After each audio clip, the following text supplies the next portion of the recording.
Hi, ഞാൻ Suja R Mohan, mind power trainer, celebrity coach and business coach. ഇന്നത്തെ വീഡിയോയിലേക്ക് എല്ലാവർക്കും ഹൃദ്യമായ സ്വാഗതം.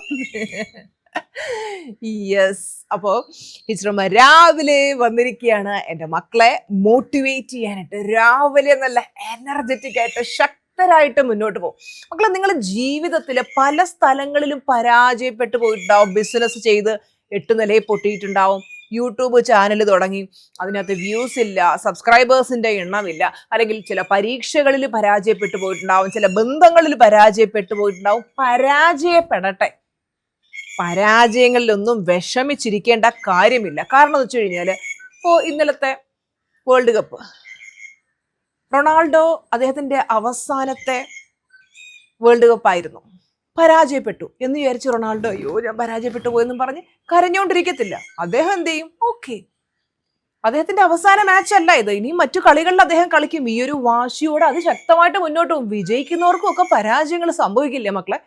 റൊണാൾഡോ എന്ന് പറയുന്ന ഫുട്ബോൾ ഇതിഹാസത്തിന് പരാജയം സംഭവിച്ചിട്ട് അദ്ദേഹം ഇനി തൊട്ട് ഞാൻ കളിക്കുന്നില്ല ഫുട്ബോൾ, ഈ വേൾഡ് കപ്പ് തന്നെ എൻ്റെ അവസാനത്തെ വേൾഡ് കപ്പായിരുന്നു, എത്ര പ്രതീക്ഷയോടെയാണ് ഞാൻ കളത്തിലേക്ക് ഇറങ്ങിയത്, എനിക്ക് ശോഭിക്കാൻ പറ്റിയില്ലല്ലോ എന്ന് വിഷമിച്ചിരിക്കില്ല. അദ്ദേഹം താങ്ക്ഫുൾ ആണ്. ഇത്രയും വർഷം ഇത്രയും വലിയ ഒരു സക്സസ് നേടാൻ അദ്ദേഹത്തിന് കഴിഞ്ഞതിന് അദ്ദേഹം ഗ്രേറ്റ്ഫുൾ ആണ്. അതുപോലെ ഇനിയും അത് ശക്തമായിട്ട് മുന്നോട്ടേക്ക് പോയിക്കൊണ്ടിരിക്കും. ഇതുപോലെയാകണം നമ്മൾ. ഈ വിജയിക്കുന്നവർക്കൊരു മൈൻഡ് സെറ്റ് ഉണ്ട്. അവർ ചിലപ്പോൾ പരാജയപ്പെട്ട് തകർന്നടിഞ്ഞ് അവിടെ കിടക്കൂല. അവർ ചാടി എഴുന്നേക്കും. എഴുന്നേറ്റിട്ട് അവരെന്ത് ചെയ്യും? അവര് വിജയസോപാനം തീർക്കും. അപ്പോ പരാജയം എന്ന് പറയുന്നത് വിജയത്തിന്റെ ചവിട്ടുപടിയാണ്. നിങ്ങൾ ഏത് കാര്യത്തിൽ പരാജയപ്പെട്ടാലും പരാജയം മനസ്സുകൊണ്ട് അങ്ങ് സമ്മതിക്കരുത്. ഓക്കെ, എനിക്കൊരു തെറ്റ് പറ്റി, ഇനി അതിനെ തരണം ചെയ്ത് ഞാൻ മുന്നോട്ട് പോകും എന്ന് ചിന്തിക്കുന്നിടത്താണ് നിങ്ങളുടെ സക്സസ് ഇരിക്കുന്നത്. മക്കളെ, ടീച്ചർമ്മ ഒരു കഥ പറഞ്ഞു തരാം. ലോകത്തിലെ ഏറ്റവും സമ്പന്നനായിട്ടുള്ള വ്യക്തി ഇലോൺ മസ്ക്, അദ്ദേഹത്തെക്കുറിച്ച് നിങ്ങൾ കേട്ടിട്ടുണ്ടാവും. 2008 അദ്ദേഹത്തിന്റെ സ്പേസ് എക്സ് എന്ന് പറയുന്ന കമ്പനി വൻ നഷ്ടത്തിലാവുകയാണ്. 3 പ്രാവശ്യം റോക്കറ്റ് വിക്ഷേപിച്ചിട്ടും അത് പരാജയപ്പെട്ടു. 3ാമത്തെ തവണയും പരാജയപ്പെട്ടപ്പോൾ ലോകം അദ്ദേഹത്തോട് പറഞ്ഞു, ഇനി ശ്രമം നിർത്ത്, ഇതൊന്നും നടക്കാൻ പോകുന്നില്ല. ആ സമയത്തും അദ്ദേഹത്തിന്റെ ടെസ്ല എന്ന് പറയുന്ന കമ്പനി അതും ഏകദേശം ബാങ്ക്രപ്റ്റിന്റെ വക്കിലായിരുന്നു. ഒന്ന് ആലോചിച്ച് നോക്കൂ, അദ്ദേഹത്തിന്റെ കയ്യിൽ പൈസ എടുക്കാനില്ല, ബുദ്ധിമുട്ടാണ്. ആകെ ഇനിയിപ്പോ ചെയ്യാൻ പറ്റുന്ന ഒരു കാര്യം വെച്ചാൽ 4ാമതൊരു ശ്രമത്തിന് വേണ്ടി അദ്ദേഹത്തിന് തയ്യാറെടുക്കാം. പക്ഷേ അതൊരു ഭാഗ്യപരീക്ഷണമാണ്. ഇതുകൂടെ ചെയ്തു കഴിഞ്ഞാൽ വല്ലാത്തൊരവസ്ഥയിലേക്ക് അദ്ദേഹം പോകും. പക്ഷേ അദ്ദേഹത്തിന് തോൽക്കാൻ ഒരിക്കലും മനസ്സുണ്ടായിരുന്നില്ല. അദ്ദേഹം എന്ത് ചെയ്തു? ശരി, 4ാമതും വീണ്ടും റോക്കറ്റ് വിക്ഷേപണത്തിനായിട്ട് ഒരുങ്ങി. പലരും നിരുത്സാഹപ്പെടുത്തിയെങ്കിലും അദ്ദേഹം തളർന്നിരുന്നില്ല. 4ാമത്തെ അറ്റംപ്റ്റിൽ അത് വിജയിച്ചു. വിജയികൾ ഇങ്ങനെയാണ് മക്കളെ. അവർക്കും സംഭവിക്കുന്നുണ്ട് പരാജയം. അതുകൊണ്ട് ഞാൻ പരാജയപ്പെട്ടു പോയി, ഞാൻ എക്സാമിൽ ഫെയിൽ ആയിപ്പോയി, അല്ലെങ്കിൽ എൻ്റെ ജീവിതത്തിൽ ഇങ്ങനെ വന്നു, റിലേഷൻഷിപ്പിൽ ഒരു പരാജയം ഉണ്ടായി, ഇതൊന്നും പരാജയങ്ങളായിട്ട് എടുക്കണ്ട. ഇതൊക്കെ എല്ലാവരുടെയും ലൈഫിൽ ഉണ്ടാവും. എല്ലാവരും ചെയ്യും. നമ്മൾ എല്ലാ കളിയിലും സച്ചിൻ സെഞ്ചുറി അടിക്കാറില്ല. സച്ചിനും ഡക്ക് ഔട്ട് ആയിട്ടുണ്ട് അല്ലെ? ചെറിയ ചെറിയ സ്കോറുകളിൽ ഔട്ട് ആകേണ്ടതായിട്ടുള്ള സാഹചര്യം വന്നിട്ടുണ്ട്. അപ്പോൾ ഇതൊക്കെ അതിൻ്റെ പാർട്ടാണ്. ടീച്ചർമ്മ ഇപ്പോൾ വായിച്ചുകൊണ്ടിരിക്കുന്ന ഒരു പുസ്തകമാണ് the game of life and how to play it. ഇത് ഫ്ലോറൻസ് കോവൽഷിന്റെ ഒരു പുസ്തകമാണ്. വായിച്ചിട്ടില്ലെങ്കിൽ നിങ്ങൾ വായിച്ചു നോക്കാം. ശരിക്കും പറഞ്ഞാൽ നമ്മുടെ ജീവിതം എന്ന് പറയുന്നത് ദ ഗെയിം ഓഫ് ലൈഫ്, ജീവിതം എന്ന് പറയുന്നൊരു ഗെയിമാണ്. ആ ജീവിതത്തിൽ പരാജയവും വിജയവും ഒക്കെ ഉണ്ടാവും. എല്ലാം നമുക്ക് അനുകൂലമായിട്ട് വരണമെന്നില്ല. പക്ഷെ ഏത് സാഹചര്യത്തെയും തരണം ചെയ്ത് മുന്നോട്ട് പോകാനുള്ള ഒരു ശക്തിയാണ് നമ്മൾ ആർജിക്കേണ്ടത്. വായന, ആ ഒരു ശീലം നിങ്ങൾ തുടങ്ങിയായിരുന്നു. ടീച്ചർമ്മ മുന്നേയുള്ള വീഡിയോയിൽ പറഞ്ഞിട്ടുണ്ടായിരുന്നു. അപ്പം ഞാൻ കഴിഞ്ഞ 2 ദിവസം എറണാകുളത്ത് പോയിട്ടുണ്ടായിരുന്നു. അപ്പോൾ ട്രെയിനിലൊക്കെ സമയം കിട്ടുന്ന സമയത്തൊക്കെ ഞാനിങ്ങനെ ഫോണിൽ സ്ക്രോൾ ചെയ്ത് സമയം കളയല്ല ചെയ്തത്. ഞാനിന്ന് പുസ്തകങ്ങൾ വായിക്കും.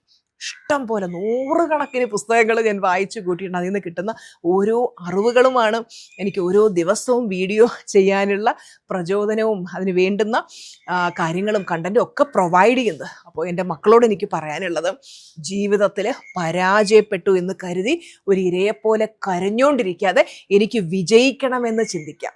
പരാജയങ്ങളൊക്കെ എടുത്ത് ദൂരക്കള ഒരു ആക്ടിവിറ്റി ചെയ്യും. നിങ്ങളുടെ ലൈഫിൽ എവിടെയാണ് നിങ്ങൾക്ക് പരാജയം സംഭവിച്ച്, ഓക്കെ, ആ പരാജയത്തെ മറികടന്ന് മുന്നോട്ട് പോകാനായിട്ട് നിങ്ങൾ എന്ത് ചെയ്യും? അത് എഴുതി വെച്ചിട്ട് അതിനുവേണ്ടി പ്രവർത്തിക്കുക കേട്ടോ. അപ്പോൾ വലിയ വലിയ സക്സസ്ഫുൾ ആയിട്ടുള്ള ആളുകൾക്ക് പോലും ലൈഫിൽ ഒരുപാട് പരാജയങ്ങൾ ഉണ്ടായിട്ടുണ്ടാവും. അപ്പോൾ അവരൊക്കെ ആ പരാജയങ്ങളിൽ തളർന്നിരിക്കാതെ അവരതിനെയൊക്കെ അതിശക്തമായിട്ട് തരണം ചെയ്ത് മുന്നോട്ട് പോയത് കൊണ്ടാണ് അവർക്ക് കൂടുതൽ കൂടുതൽ സക്സസ്ഫുൾ ആകാൻ പറ്റുന്നത്. അപ്പോൾ ഇതാണ് ഈ ഒരു എന്താ പറയുക വീഡിയോയിലൂടെ the moral of the story എന്ന് പറയില്ല, അതുപോലെ ഈ ഒരു വീഡിയോയുടെ പിന്നെ മെയിൻ സാരാംശം എന്ന് പറയുന്നത്. അപ്പോൾ എൻ്റെ മക്കൾ സന്തോഷമായിട്ടിരിക്കാം, എപ്പോഴും ഒരു പുഞ്ചിരിയോടെ ഇരിക്കുക, ജീവിതത്തെ പോസിറ്റീവായിട്ട് കാണുക, നിങ്ങളുടെ മൈൻഡ് സെറ്റ് പോസിറ്റീവാക്കി വെക്കുക. മക്കളെ ഒരുപാട് പേര് ചോദിക്കുന്ന ഒരു കാര്യമാണ്, ടീച്ചർമാ കുട്ടികൾക്കുള്ള ക്ലാസ് ഉണ്ടോ? യെസ്, നമുക്ക് ടീനേജേഴ്സിനുള്ള ക്ലാസ് ഉണ്ട്. അപ്പോൾ നമ്മുടെ മക്കൾക്ക് നമ്മൾ തന്നെ ചെറുപ്പത്തിൽ പലപ്പോഴും വിചാരിക്കാറില്ല, ചെറുപ്പം മുതൽ ഈ കാര്യങ്ങളൊക്കെ പറഞ്ഞു തരാൻ ആരെങ്കിലും ഉണ്ടായിരുന്നുവെങ്കിലും നമ്മുടെ ജീവിതത്തിൽ എന്നേ നമ്മൾ രക്ഷപ്പെട്ടേനെന്ന്. അപ്പോൾ നമുക്ക് പറ്റാത്ത കാര്യം നമ്മുടെ മക്കൾക്ക് കിട്ടണമെന്നാണല്ലോ നമ്മളെപ്പോഴും ആഗ്രഹിക്കുന്നത്. അപ്പം നിങ്ങളുടെ മക്കൾക്ക് ടീനേജ് പ്രായത്തിലുള്ള കുഞ്ഞുങ്ങൾക്ക് നമ്മുടെ ടീനേജേഴ്സ് ബാച്ചിൽ ജോയിൻ ചെയ്യാവുന്നതാണ്. അതിൽ ജോയിൻ ചെയ്യാനായിട്ട് ടീച്ചർമ്മയുടെ പേഴ്സണൽ സെക്രട്ടറി മിനിയെ കോൺടാക്ട് ചെയ്യേണ്ട നമ്പർ 9567274997 കേട്ടോ. ഈ ഒരു നമ്പറിൽ കോൺടാക്ട് ചെയ്ത് കുഞ്ഞുങ്ങളുടെ ക്ലാസ് എന്നാണ് തുടങ്ങുന്നതെന്നൊക്കെ ചോദിച്ചു കഴിഞ്ഞാൽ ഡീറ്റെയിൽസ് പറഞ്ഞു തരും. മക്കളെ അതിൽ ജോയിൻ ചെയ്യിപ്പിക്കാം. എങ്ങനെ ക്ലാസ്സിൽ ടോപ്പറാകാം. ഞാൻ ഒരുപാട് സ്കൂളുകളിലും കോളേജിലും ഒക്കെ പോയി ക്ലാസ് എടുക്കുന്ന ഒരു വ്യക്തിയാണ്. അപ്പോൾ അവിടെ ഞാൻ പറഞ്ഞു കൊടുക്കുന്ന ടോപ്പേഴ്സിൻ്റെ സ്റ്റഡി സീക്രട്ട് ഉണ്ട്. അപ്പോൾ അത് യൂസ് ചെയ്ത് ഒരു 60-65% മാർക്കൊക്കെ മേടിച്ചുകൊണ്ടിരുന്ന കുട്ടികൾ ഇന്നൊരു 80-85-90% ഒക്കെ അല്ലെങ്കിൽ അതിന് എബോവ് ഒക്കെ വാങ്ങിക്കുന്നവരുണ്ട്. അപ്പോൾ എന്ന് പറഞ്ഞ പോലെ ആ സീക്രട്സ് ഒക്കെ ഞാൻ ക്ലാസ്സിൽ ഷെയർ ചെയ്ത് കൊടുക്കുന്നുണ്ട്. കുഞ്ഞുങ്ങൾ ചെറുപ്പം മുതലേ പഠിക്കേണ്ട ഒരുപാട് കാര്യങ്ങളുണ്ട്. എങ്ങനെ മറ്റുള്ളവരോട് നന്നായിട്ട് പെരുമാറണം, എങ്ങനെയാണ് വാക്കുകൾ ഉപയോഗിക്കേണ്ടത്, എങ്ങനെയാണ് പോസിറ്റീവായിട്ട് ചിന്തിക്കേണ്ടത്, ജീവിതത്തിൽ സക്സസ്ഫുൾ ആകാൻ എന്തിനാണ്, അതൊക്കെ ആ ടീനേജ് പ്രായത്തിലേക്ക് കൊടുക്കാൻ കഴിഞ്ഞ് കഴിഞ്ഞാൽ അത് ഭയങ്കരമായിട്ടുള്ള ഒരു അനുഗ്രഹമായിരിക്കും കേട്ടോ. അപ്പോൾ നിങ്ങളുടെ മക്കളെ തീർച്ചയായിട്ടും ക്ലാസ്സുകളിലേക്ക് കൊണ്ടുവരിക. അവർക്കും കൂടുതൽ കൂടുതൽ അറിവ് കിട്ടട്ടെ, അവരും ചെറുപ്പം മുതലേ നല്ല കാര്യങ്ങൾ പഠിച്ച് വളരട്ടെ കേട്ടോ മക്കളെ. അപ്പം നമുക്ക് അടുത്ത വീഡിയോയിൽ കാണാം. Tata bye bye, love you.